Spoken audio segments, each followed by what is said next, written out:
എഴുന്നേൽക്കട്ടെ അപ്പോസ്തലർ, എഴുന്നേൽക്കട്ടെ പ്രവാചകർ, എഴുന്നേൽക്കട്ടെ സുവിശേഷകർ, ഉണർവോടെ സുവിശേഷം ഘോഷിക്കാം.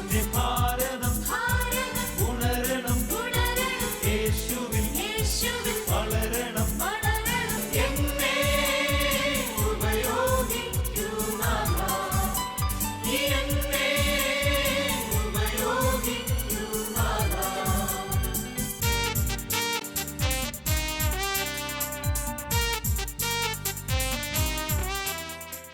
കഴിഞ്ഞ ദിവസം സഹിക്കുമെന്നുള്ള ബിനോയ് കരിബ്രതച്ചൻ ഇവിടെ വന്ന് ക്ലാസ് എടുത്ത് തിരിച്ചു പോരാൻ നേരത്ത് അച്ഛനെ വിളിച്ചു. ഞാൻ ചോദിച്ചു എങ്ങനെയുണ്ട് ഗ്രൂപ്പ്. ഇപ്പോൾ ബിനോയച്ചൻ പറഞ്ഞു, റെനിയച്ച വലിയൊരു അഭിഷേകമുള്ള ഒരു ഗ്രൂപ്പാണ്, എന്തെങ്കിലും നിവൃത്തിയുണ്ടെങ്കിൽ പോകണം, പോയാൽ നമുക്ക് അഭിഷേകം കിട്ടുമെന്ന് പറഞ്ഞു. ഹല്ലേലൂയ, ഈശോയെ നന്ദി.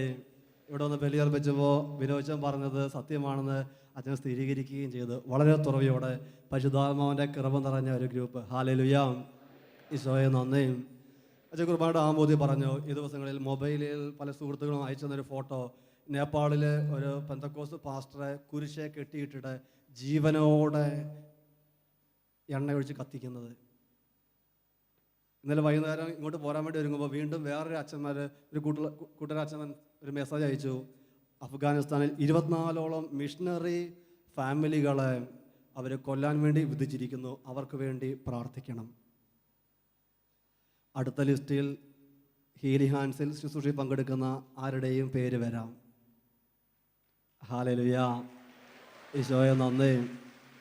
ഇത് കർത്താവ് നേരത്തെ വാഗ്ദാനം ചെയ്തിട്ടുള്ളതാണ്. നിങ്ങളെ കൊല്ലുന്ന ഏതൊരുവനും ദൈവത്തിന് ബലി അർപ്പിക്കുന്നു എന്ന് കരുതുന്ന കാലഘട്ടം വരുന്നു. ഇന്ന് അത് വന്നു കഴിഞ്ഞു. നിങ്ങളെ കൊല്ലുന്ന ഏതൊരുവനും ദൈവത്തിന് ബലി അർപ്പിക്കുന്നു എന്ന് കരുതുന്ന കാലഘട്ടം വരുന്നു. പ്രിയപ്പെട്ട സഹോദരങ്ങൾ, ഈ കാലഘട്ടത്തിൽ ഒത്തിരിയേറെ ചർച്ചകളിലും ഒത്തിരിയേറെ ആത്മീയ നേതൃത്വങ്ങളുടെ കൂട്ടായ്മകളും പലപ്പോഴും പറഞ്ഞു കേട്ടുള്ളൊരു കാര്യമുണ്ട്. ഒത്തിരി വചനം പ്രഘോഷിക്കപ്പെടുന്നു, ഒത്തിരി ധ്യാനങ്ങൾ, ഒത്തിരി കൺവെൻഷനുകൾ, ഒത്തിരി ശുശ്രൂഷകൾ, ഒത്തിരി ധ്യാന കേന്ദ്രങ്ങൾ. എന്നിട്ടും ഒരുപക്ഷെ വേണ്ടത്ര രീതിയിൽ ഭാരത സുവിശേഷവൽക്കരണത്തിൻ്റെ മേഖലയിൽ മുന്നോട്ട് പോയിട്ടുണ്ടോ എന്നുള്ളത്. ഇന്നും 1.25%, 2% ഭാരതത്തിൽ ക്രിസ്ത്യാനികൾ അവശേഷിക്കുമ്പോൾ ഇതിനെക്കുറിച്ച് ഹഗായി പ്രവാചകൻ ചില കാര്യങ്ങൾ വളരെ വ്യക്തമായിട്ട് പറയുന്നുണ്ട്. ബൈബിൾ ഒരു നടുക്കാവോ? ഹഗായി പ്രവചനത്തിൽ 1-ാം അധ്യായത്തിൽ 9 മുതൽ വാക്യങ്ങൾ നമുക്ക് ഉറക്കെ വായിക്കാം. നിങ്ങൾ ഏറെ തേടി ലഭിച്ചതോ അല്പം മാത്രം. നിങ്ങളത് വീട്ടിലേക്ക് കൊണ്ടുവന്നു. ഞാനത് ഊതി പറത്തി. എന്തുകൊണ്ട്? സൈന്യങ്ങളുടെ കർത്താവ് ചോദിക്കുന്നു, നിങ്ങൾ ഓരോരുത്തരും തന്റെ ഭവനത്തെ പ്രതി വ്യഗ്രത കാട്ടുമ്പോൾ എൻ്റെ ആലയം തകർന്നു കിടക്കുന്നത് കൊണ്ട് തന്നെ. ഹല്ലേലൂയ. വചനത്തിലൂടെ കർത്താവ് പ്രത്യേകമായിട്ട് പറയുകയാണ് പ്രവാചകനോട്, നിങ്ങൾ ഓരോരുത്തരും സ്വന്തം ഭവനത്തെ പ്രതി വ്യഗ്രത കാട്ടുമ്പോൾ എൻ്റെ ആലയം തകർന്നു കിടക്കുന്നത് കൊണ്ട് തന്നെ. ഹല്ലേലൂയ. നിങ്ങൾ ഓരോരുത്തരും സ്വന്തം ഭവനത്തെ പ്രതി വ്യഗ്രത കാട്ടുമ്പോൾ എൻ്റെ ആലയം തകർന്നു കിടക്കുന്നു. അതുകൊണ്ട് നിങ്ങൾ ഏറെ തേടി ലഭിച്ചതോ അല്പം മാത്രം. നിങ്ങൾ വീട്ടിലേക്ക് കൊണ്ടുവന്നു, ഞാനത് ഊതി പറത്തി. Hallelujah, hallelujah. ഒരുപക്ഷെ നമ്മുടെ സമൂഹത്തിലുള്ളവരെ പോലെ അധ്വാനിക്കുന്നവരും കഷ്ടപ്പെടുന്നവരുമായ വേറൊരു സമൂഹം വേറെ ഏതോ ഉള്ളത്. മലബാർ കുടിയേറ്റത്തിൻ്റെ മേഖലയാണെങ്കിലും ജോലിക്ക് വേണ്ടി വിദേശങ്ങളിലേക്ക് പോയിട്ടാണെങ്കിലും പഠനത്തിൻ്റെ മേഖലയാണ്, എല്ലാ മേഖലയിലും അധ്വാനിച്ച് കഷ്ടപ്പെടുന്ന ഒരു സമുദായം. പക്ഷേ അധ്വാനത്തിനനുസരിച്ച് വേണ്ട വിധത്തിൽ അഭിവൃദ്ധി ഉണ്ടോ ഇല്ലയോ എന്നുള്ളത് നമ്മൾ ആത്മശോധന ചെയ്യേണ്ട വിഷയം. ഇവിടെ വചനം പഠിപ്പിക്കുകയാണ്, നിങ്ങൾ ഓരോരുത്തരും സ്വന്തം ഭവനത്തെ പ്രതി വ്യഗ്രത കാട്ടുമ്പോൾ എൻ്റെ ആലയം തകർന്ന് കിടക്കുന്നത് കൊണ്ട് തന്നെ. Hallelujah, hallelujah. ഹഗായി പ്രവചനം 1-ാം അധ്യായത്തിൽ അതിൽ 4-ാമത്തെ വാക്യത്തിൽ പ്രവാചകൻ വീണ്ടും ഇസ്രായേലിനോട് പറയുകയാണ്, ഈ ആലയം തകർന്നു കിടക്കുന്ന ഈ സമയം നിങ്ങൾക്ക് മച്ചിട്ട ഭവനങ്ങളിൽ വസിക്കാനുള്ളതാണോ? ഈ ആലയം തകർന്നു കിടക്കുന്ന സമയത്ത് നിങ്ങൾക്ക് മച്ചിട്ട ഭവനങ്ങളിൽ വസിക്കാനുള്ളതാണോ? ഹല്ലേലൂയ. എൻ്റെ അടുത്ത വാക്യം പറയുന്നത്, അതുകൊണ്ട് സൈന്യങ്ങളെ കർത്താവ് അരുളി ചെയ്യുന്നു, നിങ്ങളുടെ സ്ഥിതിയെ പറ്റി ചിന്തിക്കുവിൻ. നിങ്ങൾ ഏറെ വിതച്ചു, കുറച്ചു മാത്രം കൊയ്തു. നിങ്ങൾ ഭക്ഷിക്കുന്നു, ഒരിക്കലും തൃപ്തനാകുന്നില്ല. നിങ്ങൾ പാനം ചെയ്യുന്നു, ഒരിക്കലും തൃപ്തി വരുന്നില്ല. നിങ്ങൾ വസ്ത്രം ധരിക്കുന്നു, ആർക്കും കുളിരു മാറുന്നില്ല. ഹല്ലേലൂയ. കൂലി ലഭിക്കുന്നവന് അത് ലഭിക്കുന്നത് ഓട്ടസഞ്ചിയിൽ ഇടാൻ മാത്രം. എന്താണ് ഇവിടെ കർത്താവ് സൂചിപ്പിക്കുന്നത്? നിങ്ങൾ ഓരോരുത്തരും സ്വന്തം ഭവനത്തെ പ്രതി വ്യഗ്രത കാണിക്കുമ്പോൾ എൻ്റെ ആലയം തകർന്നു കിടക്കുന്നത് കൊണ്ടാണ് അഭിവൃദ്ധി ഇല്ലാത്തത് എന്ന് വചനം പഠിപ്പിക്കുന്നു. ഹല്ലേലൂയ. കൊറിന്തോസ്യ സഭയ്ക്ക് എഴുതിയ 1-ാമത്തെ ലേഖനത്തിൽ അതിൽ 3-ാം അധ്യായത്തിൽ 16ഉം 17ഉം വാക്യങ്ങളിൽ പൗലോസ് അപ്പോസ്തലൻ വളരെ വ്യക്തമായി ഈ ആലയം എന്താണെന്നും എന്താണ് തകർന്നു കിടക്കുന്നത് വ്യക്തമായിട്ട് പറയുന്നുണ്ട്. 1 കൊരിന്തോസ് 3-ാം അധ്യായത്തിൽ 16ഉം 17ഉം വാക്യങ്ങൾ അത് നമുക്ക് വായിക്കാമോ? നിങ്ങൾ ദൈവത്തിന്റെ ആലയമാണെന്നും ദൈവാത്മാവ് നിങ്ങളിൽ വസിക്കുന്നുവെന്നും നിങ്ങൾ അറിയുന്നില്ലേ? ദൈവത്തിന്റെ ആലയം നശിപ്പിക്കുന്നവനെ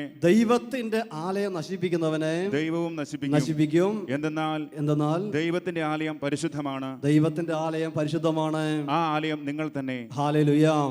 ദൈവത്തിന്റെ ആലയം നശിപ്പിക്കുന്നവനെ ദൈവവും നശിപ്പിക്കും. ഇന്ന് പരിശുദ്ധാത്മാവ് കുടികൊള്ളുന്ന യേശുവിൻ്റെ ശരീരവും രക്തവും പാനം ചെയ്യുകയും ഭക്ഷിക്കുകയും ചെയ്യുന്ന നമ്മുടെ ഓരോരുത്തരെയും ജീവിതങ്ങളിൽ യേശു ക്രിസ്തുവിനെ സ്വീകരിച്ചിട്ട്, അതുപോലെ യേശുവിൻ്റെ ആത്മാവിൻ്റെ സൃഷ്ടിക്കപ്പെട്ട സകല ജനപദങ്ങളും ഇന്ന് തകർന്ന് തരിപ്പണമായി കിടക്കുമ്പോൾ നമ്മൾ മച്ചിട്ട ഭവനങ്ങളിൽ കടന്നാൽ വചനം പഠിപ്പിക്കുകയാണ്, നിങ്ങൾക്ക് അഭിവൃദ്ധി ഉണ്ടാവുകയില്ല. ഹല്ലേലൂയ. ഇവിടെ കർത്താവേ കർത്താവേ എന്ന് വിളിക്കുന്നവരല്ല, എൻ്റെ സ്വർഗസ്ഥനായ പിതാവിൻ്റെ ഇഷ്ടം നിറവേറ്റുന്നവരാണ് സ്വർഗരാജ്യത്തിൽ പ്രവേശിക്കുക. മത്തായി സുവിശേഷം 7-ാം അധ്യായത്തിൽ 21-ാമത്തെ വാക്യത്തിൽ കർത്താവ് വളരെ വ്യക്തമായിട്ട് പറഞ്ഞു, പ്രവൃത്തികൾ കൂടാതെയുള്ള വിശ്വാസം അതിനാൽ തന്നെ നിർജീവമാണ്. കർത്താവ് സകല സൃഷ്ടികളോട് സുവിശേഷം അറിയിക്കാൻ വേണ്ടി നമ്മളെ നിയോഗിച്ചിട്ട് എത്രത്തോളം സകല സൃഷ്ടികളോട് സുവിശേഷം പ്രസംഗിക്കാൻ നമുക്ക് സാധിച്ചു?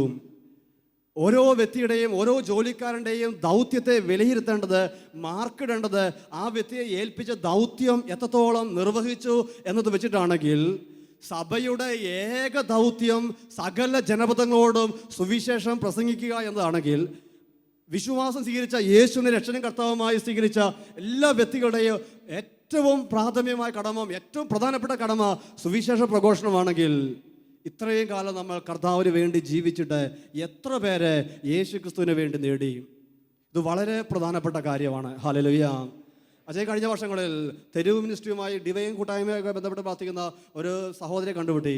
യേശുവിനോട് വലിയ താല്പര്യമില്ലാതെ യേശുവിനെ പോട്ടയിൽ പോകുന്നു, ഡിവൈനിൽ പോകുന്നു ഒക്കെ ഇത് തട്ടിപ്പാണെന്ന് പറഞ്ഞ് ഈ ഡിവൈൻ ഹാളിലേക്ക് ഇവിടെ എന്താ നടക്കുന്നതെന്ന് അറിയാൻ വേണ്ടി ധ്യാനിക്കാൻ വേണ്ടി വന്നൊരു സഹോദരി എല്ലാം നിരീക്ഷിച്ച് നടന്നതാണ്. പക്ഷേ കൂടെ ചുറ്റുമുള്ളവർ അത്ഭുത രോഗശാന്തി പ്രാപിച്ച് സൗഖ്യം പ്രാപിച്ച് പോകുന്നുണ്ട്. അവസാന ദൈവാനുഭവത്തിലേക്ക് ആ സഹോദരി വന്നു. ഈ സഹോദരി ഇത്രയും കാലത്തിനുള്ളിൽ 250-ലധികം കുടുംബങ്ങളെ യേശു ക്രിസ്തുവിന് വേണ്ടി മാമോദിസ മുഖി സ്വീകരിച്ചു. ഹല്ലേലൂയ. ദേശത്തിൻ്റെ എല്ലാ ദിക്കുകളിൽ നിന്നും ആളുകൾ സ്വർഗരാജ്യത്തിൽ വന്ന് നമ്മളെ നോക്കി വിധി പറയുന്ന ഒരു കാലഘട്ടം ഒരു പക്ഷേ ഉണ്ടാകും, യേശുവിനെ കുറിച്ച് നമ്മൾ പ്രസംഗിച്ചില്ലെങ്കിൽ. ഹല്ലേലൂയ. യേശയ്യായുടെ പ്രവചനത്തിൽ 1-ാം അധ്യായത്തിൽ 19 വാക്യങ്ങളിൽ വചനത്തിൽ പ്രകാരം വളരെ കൃത്യമായിട്ട് യേശയ്യായുടെ കർത്താവ് പറഞ്ഞു, അനുസരിക്കാൻ സന്നദ്ധരെങ്കിൽ നിങ്ങൾ ഐശ്വര്യം ആസ്വദിക്കും. അനുസരിക്കാതെ ധിക്കാരം തുടർന്നാൽ വാളിനിരയായിത്തീരും. വിശുദ്ധ മത്തായിയുടെ സുവിശേഷത്തിൽ ഈശോ കൃത്യമായിട്ട് ശിഷ്യന്മാരോട് പറഞ്ഞല്ലോ, നിങ്ങൾ ലോകമെങ്ങും പോയി സകല സൃഷ്ടികളോടും സുവിശേഷം പ്രസംഗിക്കണം എന്നുള്ളത്. ഹല്ലേലൂയ. സകല സൃഷ്ടികളോടും. എന്നിട്ട് കൃത്യമായിട്ട് പറയുന്നു, പിതാവിൻ്റെയും പുത്രൻ്റെയും പരിശുദ്ധാത്മാവിൻ്റെയും നാമത്തിൽ അവർക്ക് ജ്ഞാനസ്നാനം നൽകണം. നിങ്ങളോട് ഞാൻ കൽപ്പിച്ചവയിൽ അനുസരിക്കുവാൻ അവരെ പഠിപ്പിക്കുവിൻ. യുഗാന്തം വരെ ഞാൻ നിങ്ങളോട് കൂടെ ഉണ്ടായിരിക്കും. ഇത് സുവിശേഷത്തെ കൃത്യമായി തന്ന ദൗത്യമാണ്. 4 സുവിശേഷങ്ങളിലും ഇതേ ദൗത്യം ആവർത്തിക്കുന്നുണ്ട്. വിശുദ്ധ മർക്കോസ് സുവിശേഷം 16-ാം അധ്യായത്തിൽ 15 മുതൽ വാക്യങ്ങളിൽ യേശു പറഞ്ഞു, നിങ്ങൾ ലോകമെങ്ങ് പോയി എല്ലാ സൃഷ്ടികളോടും സുവിശേഷം പ്രസംഗിക്കുവിൻ. ലൂക്കായുടെ സുവിശേഷത്തിൽ 24-ാം അധ്യായത്തിൽ 47-48 വാക്യങ്ങൾ ഈശോ പറഞ്ഞു, പാപമോചനത്തിലുള്ള അനുതാപം അവൻ്റെ നാമത്തിൽ ജെറുസലേമിൽ ആരംഭിച്ച് എല്ലാ ജനതകളോടും പ്രഘോഷിക്കപ്പെടേണ്ടിയിരിക്കുന്നു. നിങ്ങൾ ഇവയ്ക്ക് സാക്ഷികളാണ്. വിശുദ്ധ യോഹന്നാൻ സുവിശേഷം 20-ാം അധ്യായം 21-ാമത്തെ വാക്യത്തിൽ കർത്താവ് പറഞ്ഞു, യേശു വീണ്ടും അവരോട് പറഞ്ഞു, നിങ്ങൾക്ക് സമാധാനം. പിതാവ് എന്നെ അയച്ചതുപോലെ ഞാനും നിങ്ങളെ അയക്കുന്നു. സ്വർഗത്തിൻ്റെ മഹത്വം വിട്ട് പുൽക്കൂട്ടിൽ ജനിച്ച് 30 വർഷം ഒരുങ്ങി പ്രാർത്ഥിച്ച് 40 ദിവസത്തെ ഉപവാസത്തിനും പ്രാർത്ഥനയ്ക്ക് ശേഷം 3.5 വർഷത്തെ പരസ്യജീവിതം ചെയ്ത് അവസാനം കുരിശിൽ മരിച്ച് പിതാവ് എല്ലാം പൂർത്തിയായി എന്ന് പറഞ്ഞ് യേശു തൻ്റെ ദൗത്യം പൂർത്തീകരിച്ചതുപോലെ പിതാവ് എന്നെ അയച്ചതുപോലെ ഞാനും നിങ്ങളെ അയക്കുന്നു. Hallelujah, hallelujah. യേശു ഏൽപ്പിച്ച ദൗത്യം പൂർത്തിയാക്കി അവസാനം യേശുവിന് വേണ്ടി രക്തം ചിന്തി ദൈവഹിതം പൂർത്തിയാക്കി എല്ലാം പൂർത്തിയായി എന്ന് പറയാനുള്ള ഒരു ദൗത്യമാണ് കർത്താവ് നമുക്ക് തന്നിട്ടുള്ളത്. Hallelujah, hallelujah. ഇത് പറയുമ്പോൾ പ്രിയപ്പെട്ട അച്ഛൻ ഓർക്കുകയാണ്, ജീസസ് യൂത്തിൻ്റെ ഫുൾ ടൈമേഴ്സിൻ്റെ ട്രെയിനിങ് ടീമിൽ അവരെ സഹായിക്കാൻ വേണ്ടി 13th ബാച്ച് ഫുൾ ടൈമേഴ്സിൻ്റെ ട്രെയിനിങ് ഈ പൊങ്ങത്തുള്ള നൈപുണ്യ കോളേജിൽ വെച്ച് നടന്ന സമയത്ത്, അന്ന് ഹോസ്റ്റലിൽ പഠിക്കുന്ന സമയത്താണ്. അന്ന് നമ്മുടെ ശുശ്രൂഷയുടെ ഭാഗമായി കെരിഗ്മ കോഴ്സിൻ്റെ ഭാഗമായിട്ട് 3 ദിവസത്തെ ട്രെയിനിങ് ഉണ്ടായിരുന്നു.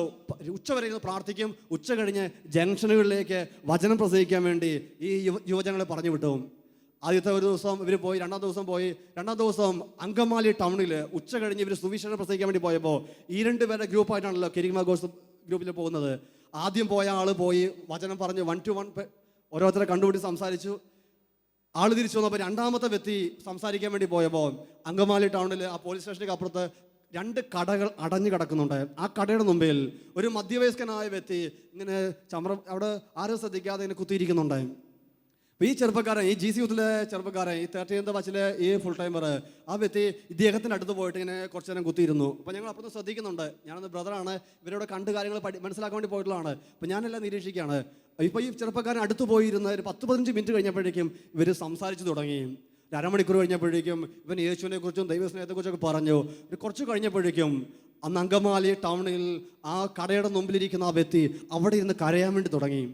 എന്താണ് സംഭവിക്കുന്നത് അറിയാൻ വേണ്ടി അങ്ങോട്ട് ചെന്നപ്പോൾ ആ മനുഷ്യൻ അവിടെ ഇരുന്ന് പൊട്ടിക്കരഞ്ഞുകൊണ്ട് പറയുകയാണ്, ഞാൻ ഈ ദേശത്ത് ഇത്രയും കാലം ജീവിച്ചിട്ടും അമ്മ മറന്നാലും മറക്കാത്ത, പാപം ചെയ്താലും കാരുണ്യം കാണിക്കുന്ന, എൻ്റെ തകർച്ചയിൽ നിന്ന് എന്നെ മോചിപ്പിക്കുന്ന ഒരു യേശുവിൻ്റെ സ്നേഹത്തെക്കുറിച്ച് ആരും എന്നോട് പറഞ്ഞിട്ടില്ല എന്ന് പറഞ്ഞ് ആ മനുഷ്യൻ അങ്കമാലി ടൗണിൽ 4 മണി സമയത്തിരുന്ന് പൊട്ടിക്കരയുകയാണ്. അദ്ദേഹം കരയാൻ കാരണമുണ്ട്. കുടുംബത്തിൽ തകർച്ച വന്ന്, സാമ്പത്തിക കടബാധ്യത വന്ന്, ജപ്തി നോട്ടീസ് വന്നിട്ട് അന്ന് രാത്രി ആതിരപ്പള്ളി വെള്ളച്ചാട്ടത്തിന് അവിടെ ചെന്ന് വിഷം കുടിച്ച് ആത്മഹത്യ ചെയ്യാൻ വേണ്ടി വിഷക്കുപ്പി വാങ്ങി മുണ്ടിൻ്റെ എളിക്കുത്തി തിരികെ വെച്ചിട്ട് അവസാനത്തെ വണ്ടി കാത്തിരിക്കുകയാണ്. അപ്പോഴാണ് ഈ ചെറുപ്പക്കാരൻ പോയി യേശുവിൻ്റെ സ്നേഹത്തെക്കുറിച്ച് പറഞ്ഞത്. പ്രിയപ്പെട്ട സഹോദരങ്ങളെ, അന്ന് രാത്രി ആ മനുഷ്യൻ്റെ ജഡം ആതിരപ്പള്ളി വെള്ളച്ചാട്ടത്തിൽ വീണാൽ ഇവിടെ ഇരിക്കുന്ന ആർക്കെങ്കിലും അതിൻ്റെ ഉത്തരവാദിത്വം ഉണ്ടാവുമോ? കായനോട് കർത്താവ് ചോദിച്ചു, നിന്റെ സഹോദരൻ്റെ രക്തം നിനക്കെതിരെ നിലവിളിക്കുന്നു. സകല സൃഷ്ടികളോട് സുവിശേഷം പ്രസംഗിക്കാൻ വേണ്ടി കർത്താവ് നമ്മളെ പറഞ്ഞയച്ചിട്ട് യേശുവിൻ്റെ സ്നേഹവും കാരുണ്യവും വാത്സല്യവും അറിയാതെ അമ്മയെക്കാളധികം സ്നേഹിക്കുന്ന ഒരു തമ്പുരാൻ്റെ എല്ലാത്തിനുപരി എന്ത് കുറവുണ്ടെങ്കിലും ദൈവമേ കരുണയായിരിക്കണമെന്നൊന്ന് നിലവിളിച്ച് പ്രാർത്ഥിച്ചാൽ കരുണ കാണിക്കുന്ന ഒരു ദൈവത്തിൻ്റെ മുഖം മറ്റുള്ളവർക്ക് പറഞ്ഞു കൊടുക്കാതിരിക്കുന്ന ഒരു ക്രിസ്ത്യാനിയെ പോലെ ഇത്രയും സ്വാർത്ഥതയുള്ള വ്യക്തികൾ വേറെയുണ്ടോ? ഹല്ലേലൂയ. അന്ന് GC യൂത്തിൻ്റെ ഫുൾ ടൈം സ്നേഹിക്കുന്ന ചെറുപ്പക്കാരെ അദ്ദേഹത്തെ ഡിവൈനിലേക്ക് പറഞ്ഞു വിട്ടു. ഡിവൈൻ ധ്യാനത്തിൻ്റെ ഒരു പ്രത്യേകതയാണല്ലോ. അന്ന് പനക്കച്ചുണ്ടായിരുന്ന സമയത്ത് എപ്പോൾ ആര് വന്നാലും സ്വീകരിക്കും. ഏത് കള്ളം വന്നാലും ആര് വന്നാലും എപ്പോഴും നമുക്ക് പറഞ്ഞു വിടാനൊരു ആശ്രയം എന്ത് ചെയ്യും, ബാക്കി എല്ലായിടത്തും അങ്ങ് സ്വീകരിക്കില്ല. പക്ഷെ ഇവിടേക്ക് അന്ന് ആ ആളെ ഇങ്ങോട്ട് പറഞ്ഞു വിട്ടു. അദ്ദേഹം ധ്യാനം കൂടി, അദ്ദേഹം രക്ഷപ്പെട്ടു. ഹല്ലേലൂയ. യേശുവേ നന്ദി. പ്രിയപ്പെട്ട യേശു ക്രിസ്തുവിനെ കൊടുക്കുക എന്നുള്ളതാണ് കർത്താവ് നമ്മളെ ഏൽപ്പിച്ച അടിസ്ഥാന ദൗത്യം. അതിനുവേണ്ടിയാണ് കർത്താവ് ശിഷ്യന്മാരെ നിയോഗിച്ചത്. Hallelujah, hallelujah. ഇതിനെതിരെ ഇന്ന് പല കളചിന്തകളും അനേകരുടെ മനസ്സിൽ വന്നിട്ടുണ്ട്. ഒരിക്കൽ അച്ഛൻ ഈ കേരളത്തിൻ്റെ മധ്യഭാഗത്ത് ഒരു കൺവെൻഷൻ നടത്തുമ്പോൾ കൺവെൻഷനിൽ സുവിശേഷ വേലയെക്കുറിച്ച് ക്ലാസ് എടുത്തു കഴിഞ്ഞപ്പോൾ അവിടെ ഉണ്ടായിരുന്ന ദൈവശാസ്ത്രം പഠിച്ച ഒരു വ്യക്തി കൺവെൻഷൻ കഴിഞ്ഞിട്ട് എന്നോട് ചോദിച്ചു, ബ്രദറെ അച്ഛൻ ഒന്ന് കാണണം. ഞാൻ കാണണമെന്ന് പറഞ്ഞു. ഭക്ഷണം കഴിഞ്ഞപ്പോൾ കണ്ടു കഴിഞ്ഞപ്പോൾ അദ്ദേഹം ചോദിച്ചു, ഇപ്പോൾ നിങ്ങൾ കേരളത്തിൽ ഇപ്പോൾ ഇതൊക്കെ പഠിപ്പിക്കുന്നുണ്ടെന്ന് ചോദിച്ചു. ഞാൻ ചോദിച്ചു, എന്താണ് ഈ സുവിശേഷ വേല ചെയ്യണം, മാമോദിസം മുക്കണം, എന്തൊക്കെ നിങ്ങൾ ഇപ്പോഴും പഠിപ്പിക്കണ്ടോ? ഞാൻ പറഞ്ഞു, ഞാൻ പഠിച്ച മംഗലപുരം സെമിനാരിയിലാണ്. അവിടെ രക്ഷകന്റെ മിഷൻ ഡോക്യുമെൻറ്റോ, ഏഷ്യ സഭ ഡോക്യുമെൻറ്റോ, എവാഞ്ചലിൻ നുൻഷാൻ്റെ ഡോക്യുമെൻ്റൊക്കെ പഠിപ്പിക്കുന്നതാണ്. അതിൽ കൃത്യമായിട്ട് പറഞ്ഞിട്ടുണ്ട്. അപ്പോൾ അദ്ദേഹം പറഞ്ഞു, ഇദ്ദേഹം പഠിച്ചുകൊണ്ടിരിക്കുന്ന വേറെ സ്ഥലത്ത് അവിടെ പഠിപ്പിച്ചുകൊണ്ടിരിക്കുന്ന ചില കാര്യങ്ങൾ ഇങ്ങനെയാണ്. ഫ്രാൻസിസ് സേവറും തോമസ് ലിയോയൊക്കെ പാശ്ചാത്യ അധിനിവേശ ശക്തികളുടെ ഏജന്റായി വന്നതാണ്. അവരിവിടെ വന്ന് ഇവിടുത്തെ സംസ്കാരം നശിപ്പിച്ചു എന്ന്. ഗലാത്യ ലേഖനത്തിൽ 1-ാം അധ്യായത്തിൽ 8-ാം തിരുവചനത്തിൽ പൗലോസ് അപ്പോസ്തലൻ പറഞ്ഞു, ഞങ്ങൾ നിങ്ങളോട് പ്രസംഗിച്ചതിൽ നിന്നും വ്യത്യസ്തമായൊരു സുവിശേഷം ഞങ്ങൾ തന്നെയോ സ്വർഗത്തിൽ നിന്നൊരു ദൂതൻ തന്നെയോ വന്ന് പ്രസംഗിച്ചാൽ അവൻ ശപിക്കപ്പെട്ടവനായി തീരട്ടെ. ഹല്ലേലൂയ. പ്രിയപ്പെട്ടവരെ, യേശുക്രിസ്തു തന്ന ഒരു കൽപ്പനയിൽ നിന്ന് വ്യതിചലിക്കാൻ നമുക്ക് അധികാരമില്ല. ഈ കഴിഞ്ഞ ഏതാനും മാസങ്ങൾക്ക് മുമ്പ് ചില പത്രങ്ങളിൽ മാർപ്പാപ്പ ഇങ്ങനെ പറഞ്ഞു എന്ന് പറഞ്ഞ്, മാർപ്പാപ്പ പറഞ്ഞു മതം മാറ്റം ആവശ്യമില്ല എന്ന് പറഞ്ഞൊരു വാർത്തയൊക്കെ വന്നു.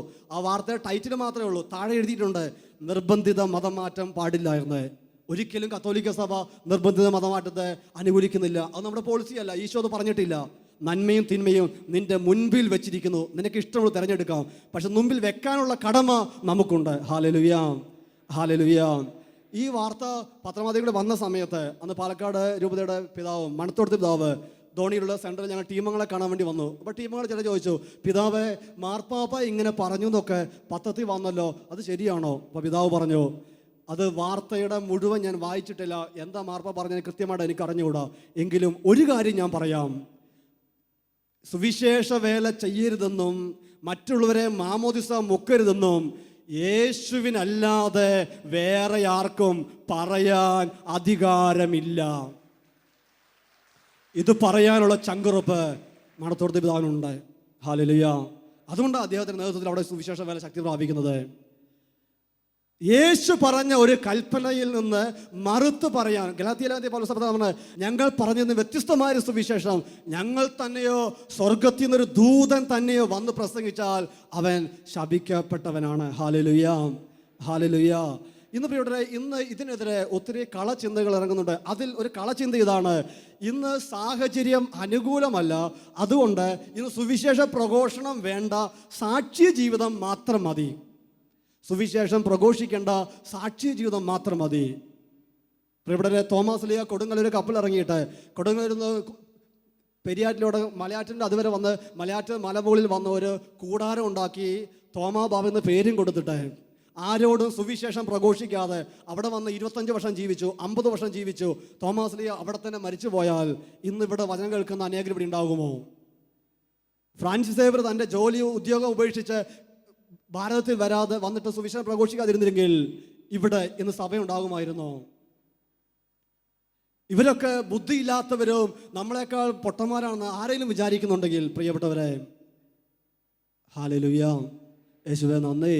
അത് കഴിഞ്ഞ ജൂലൈ മാസങ്ങളിൽ ഒരു തീർത്ഥാടകരുടെ കൂട്ടത്തിൽ പോയപ്പോൾ പോർച്ചുഗലിൽ ചെന്നപ്പോൾ അവിടെ ദിവ്യകാരുണ്യ അത്ഭുതം നടന്ന ഒരു ചാപ്പലിൽ ചെന്നപ്പോൾ ഫ്രാൻസിസ് സേവറിൻ്റെ വലിയൊരു ഛായാചിത്രം അവിടെ സൈഡിൽ വെച്ചിരിക്കുകയാണ്. അവിടെ നിന്ന് സിസ്റ്റേഴ്സ് പറഞ്ഞു, ആ ചാപ്പലിൽ പ്രാർത്ഥിച്ചിട്ടാണ് ഫ്രാൻസിസ് സേവർ ഭാരതത്തിലേക്ക് വന്നതെന്ന്. ഇത്രയും എഡ്യൂക്കേഷനുള്ള ഒരു വ്യക്തി അവിടുന്ന് സ്വന്തം ദേശം ഉപേക്ഷിച്ച് നമ്മുടെ നാട്ടിലേക്ക് വന്ന് സുവിശേഷം പ്രഘോഷിക്കേണ്ട വല്ല കാര്യം ഉണ്ടായിരുന്നല്ലോ ഈശോ പറഞ്ഞില്ലായിരുന്നെങ്കിൽ. ഹല്ലേലൂയ, യേശുവേ നന്ദി. ഇവിടെ കർത്താവ് നമ്മളെ ഏൽപ്പിച്ച ദൗത്യമാണ് സുവിശേഷം പ്രഘോഷിക്കുക എന്നുള്ളത്. ഇതിൽ നിന്ന് പിന്മാറാൻ നമുക്ക് യാതൊരു ന്യായീകരണവും ഇല്ല. ഇത് സുവിശേഷത്തിൽ പറഞ്ഞത് മാത്രമല്ല, ഈ കാലഘട്ടങ്ങളിൽ സഭയുടെ ഡോക്യുമെന്റുകളിൽ വളരെ വ്യക്തമായി ഇതിനെക്കുറിച്ച് പഠിപ്പിക്കുന്നുണ്ട്. രക്ഷകന്റെ മിഷൻ എന്ന ഡോക്യുമെന്റിൽ അതിൽ 47-ാമത്തെ പാരഗ്രാഫിൽ മർമ്മ പ്രത്യേകമായി പഠിപ്പിക്കുന്നു, യേശു ക്രിസ്തുവിലുള്ള മാനസാന്തരം മാമോദീസായുമായി ബന്ധപ്പെട്ടിരിക്കുന്നു. അത് സഭയിലെ ഒരാചാരമോ നടപടിക്രമമോ മാത്രമല്ല, യേശു ക്രിസ്തുവിൻ്റെ നിർദ്ദേശങ്ങളിൽ പെട്ടതാണ്. അവിടുന്ന് അപ്പസ്തോലന്മാരെ അയച്ചത് എല്ലാ ജനതകളെയും ശിഷ്യപ്പെടുത്താനും അവർക്കൊക്കെ മാമോദിസ നൽകാനും ആണ്. ഹല്ലേലൂയ. അവിടുന്ന് അപ്പസ്തോലന്മാരെ അയച്ചത് എല്ലാ ജനതകളെയും ശിഷ്യപ്പെടുത്താനും അവർക്കൊക്കെ മാമോദിസ നൽകാനുമാണ്. ഹല്ലേലൂയ. രക്ഷകന്റെ മിഷൻ ഡോക്യുമെന്റ് സഭ പിൻവലിച്ചോ? ഇന്ന് പലരും പറഞ്ഞു കേട്ട് കഴിഞ്ഞാൽ ഇങ്ങനെ ഒരു ഡോക്യുമെന്റ് സഭ ഇറക്കിയിട്ടില്ല എന്ന ചിന്ത. ഹല്ലേലൂയ, യേശുവേ നന്ദി. ഇന്ത്യയിലെ പല തിയോളജി പഠിച്ച വ്യക്തികളോ ചില നാളുകളിൽ മറ്റു മതങ്ങളിൽ പ്രകാശത്തിൻ്റെ കിരണങ്ങളുണ്ട്, അതുകൊണ്ട് ഇനി സുവിശേഷ വേല വേണ്ട എന്ന് പറഞ്ഞപ്പോഴാണ് അന്നത്തെ റാറ്റ്സിംഗർ പിതാവിൻ്റെയൊക്കെ നേതൃത്വത്തിൽ ജോൺ ബോസക്കിൻ്റെ ഡോമിനൂസ് ജേസൺ ഡോക്യുമെൻ്റ് ഇറക്കിയത്. യേശു രക്ഷകനും കർത്താവും, യേശു ഏകരക്ഷകനും ഡോക്യുമെൻ്റ്. അതിൽ കൃത്യമായിട്ട് പഠിപ്പിക്കുന്നു, യേശു ഏകരക്ഷകനും കർത്താവും എന്ന പ്രഘോഷണം കൂടാതെ സുവിശേഷവൽക്കരണം സാധ്യമല്ല. ഹല്ലേലൂയ, യേശുവേ നന്ദി.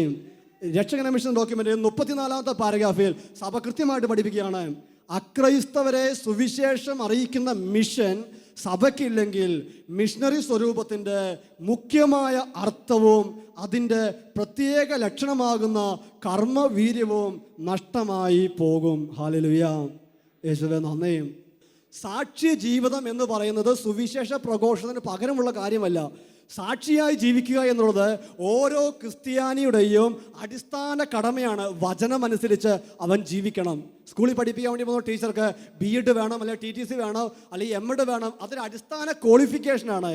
സാക്ഷിയായി ജീവിക്കുക, വചനമനുസരിക്കുക, സ്നേഹത്തോടുകൂടെ പെരുമാറുന്നൊക്കെ ഉള്ളത് ഒരു ക്രിസ്ത്യാനിയുടെ ജീവിത ശൈലിയാണ്. എന്നാൽ അവനെ ഏൽപ്പിച്ചിട്ടുള്ള കടമയാണ് സകല സൃഷ്ടികളോടും സുവിശേഷം പ്രസംഗിക്കുക എന്നുള്ളത്. ഹല്ലേലൂയ.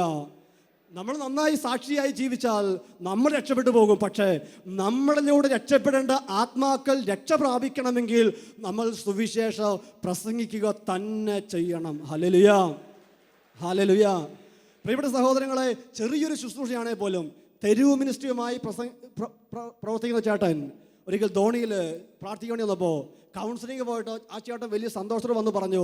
അതിങ്ങനെയാണ്, ചേട്ടൻ കൗൺസിലിംഗ് പോയിരുന്ന സമയത്ത് ഈശോ ഒരു കാര്യം കണ്ടു. തലയിൽ ഒരു കെട്ട് പുസ്തകമായിട്ട് ചേട്ടൻ നടന്നു പോകുന്നു. ഇപ്പോൾ ചേട്ടൻ പറഞ്ഞു, പഠിക്കുന്ന കാലത്ത് അധികം പുസ്തകമൊന്നും കൊണ്ടുപോയിട്ടില്ല, അതുകൊണ്ട് അതാകാൻ സാധ്യത. പിന്നെയും ഈശോ പ്രാർത്ഥിച്ച് വെളിപ്പെടുത്തി കൊടുത്തു. വചനോത്സവത്തിൻ്റെ ഒരു കെട്ട് പുസ്തകം തലയിൽ വെച്ച് ടൗണിലൂടെ നടന്ന് ഈ വ്യക്തി കൊടുക്കുകയാണ്. ഈശോ കൃത്യമായിട്ടത് കണ്ട് കൗൺസിലിംഗ് സമയത്ത് വെളിപ്പെടുത്തി കൊടുത്തു. വചനോത്സവത്തിൻ്റെ കെട്ടും തലയെ വെച്ച് ടൗണിലൂടെ നടക്കുന്നത്. മനുഷ്യരുടെ മുമ്പിൽ എന്നെ ഏറ്റുപറയുന്നവനെ സ്വർഗസ്ഥനായ പിതാവിൻ്റെ മുമ്പിൽ ഞാനും ഏറ്റുപറയും. ഹല്ലേലൂയ, ഹല്ലേലൂയ. രക്ഷകന മിഷൻ ഡോക്യുമെന്റിൽ 35-ാമത്തെ പാരഗ്രാഫിൽ മാർപ്പാപ്പ ഇപ്രകാരം പഠിപ്പിക്കുകയാണ്, പ്രഘോഷണമാണ് മിഷന്റെ സ്ഥിരമായ പ്രാഥമിക ധർമ്മം. ആദിമസഭയിൽ മാത്രമല്ല, സ്ഥിരമായ പ്രാഥമിക ധർമ്മം. യേശു ക്രിസ്തുവിൻ്റെ അസന്നിഗ്ധമായ ഈ കൽപ്പനയിൽ നിന്ന് വഴുതി മാറാൻ സഭയ്ക്ക് അധികാരമില്ല. ഹല്ലേലൂയ. യേശു ക്രിസ്തുവിൻ്റെ അസന്നിഗ്ധമായ ഈ കൽപ്പനയിൽ നിന്ന് വഴുതി മാറാൻ സഭയ്ക്ക് അധികാരമില്ല. രക്ഷകന മിഷൻ ഡോക്യുമെന്റിൽ 35-ാമത്തെ പാരഗ്രാഫ്. വീണ്ടും അതേ ഡോക്യുമെന്റിൽ 44-ാമത്തെ പാരഗ്രാഫിൽ മാർപ്പാപ്പ പഠിപ്പിക്കുകയാണ്, പ്രഘോഷണത്തിൽ നിന്നാണ് വിശ്വാസം ജനിക്കുന്നത്. ഓരോ സഭാസമൂഹവും രൂപം കൊള്ളുന്നതും വളർച്ച പ്രാപിക്കുന്നതും ഓരോ വിശ്വാസിയും സുവിശേഷ പ്രഘോഷണത്തിന് വ്യക്തിപരമായി പ്രത്യുത്തരം നൽകുന്നതിലൂടെയാണ്. Hallelujah, hallelujah. യേശുവിനെ ഏറ്റു പറയുന്നിടത്താണ് കർത്താവിൻ്റെ ശക്തി വെളിപ്പെടുക. 50 വർഷങ്ങൾക്ക് മുമ്പ് തക്കല മിഷൻ ആരംഭിച്ചപ്പോൾ 60 കുടുംബങ്ങളെ കണ്ടിരുന്ന സ്ഥലത്ത് ഇപ്പോൾ 30,000-ലധികം വിശ്വാസികളായി. Hallelujah, hallelujah. യേശുവിനെ കൊടുക്കുന്നിടത്താണ് കർത്താവിൻ്റെ അഭിഷേകം ഉണ്ടാകുക. അട്ടപ്പാടിയിൽ 4 വർഷം മുമ്പ് വൈദികരുടെ ധ്യാനം നടക്കുമ്പോൾ മിഷനിൽ പ്രവർത്തിക്കുന്ന ഒരു missionary father, congregation of mission, അങ്ങനെ ഒരു അച്ഛനാണ്. അദ്ദേഹം ഗോൾഡൻ ജൂബിലി ആഘോഷിക്കാൻ വേണ്ടി ധ്യാനിക്കാൻ വേണ്ടി വന്നതാണ്. അന്ന് വന്ന് പ്രാർത്ഥിക്കുന്ന സമയത്ത് അച്ഛൻ പറഞ്ഞു, റനിയച്ച, ഞാൻ ഗോൾഡൻ ജൂബിലി സമ്മാനമായിട്ടൊരു കാര്യം ഒരുക്കിക്കൊണ്ടിരിക്കുകയാണ്. എന്ന് വെച്ചാൽ എന്താ വെച്ചാൽ, അച്ഛൻ 50 വർഷം പൂർത്തിയാക്കാൻ വേണ്ടി ഏതാനും മാസങ്ങളുള്ളൂ. ഗോൾഡൻ ജൂബിലി ആഘോഷം പൂർത്തിയാകുമ്പോഴേക്കും ഞാൻ 50,000 പേര് മാമോദിസം നോക്കി സഭയിലേക്ക് ചേർക്കും. ഞാൻ ഞെട്ടിപ്പോയി. അല്ലെങ്കിലും പട്ടാളക്കാരും മിഷണറിമാരും ചിലപ്പോഴൊക്കെ കള്ളം പറയാമെന്ന് പറഞ്ഞിട്ടുണ്ട്. ഞാൻ അച്ഛനോട് ചോദിച്ചു, അച്ഛാ എന്താ അച്ഛൻ ഉദ്ദേശിച്ചത്? അച്ഛൻ പറഞ്ഞു, റനിച്ച, ഇപ്പം 49,000 പേര് എൻ്റെ ശുശ്രൂഷ വഴി മാമോദിസം നോക്കി സഭയിലേക്ക് ചേർത്തിട്ടുണ്ട്. ഇപ്പോൾ 1,200-ഓളം പേര് അവിടെ ഒരുക്കിക്കൊണ്ടിരിക്കുകയാണ്. ജൂബിലി സമാപനത്തിന് മുമ്പ് അവരെ മാമോദിസം വെക്കും. ഹല്ലേലൂയ.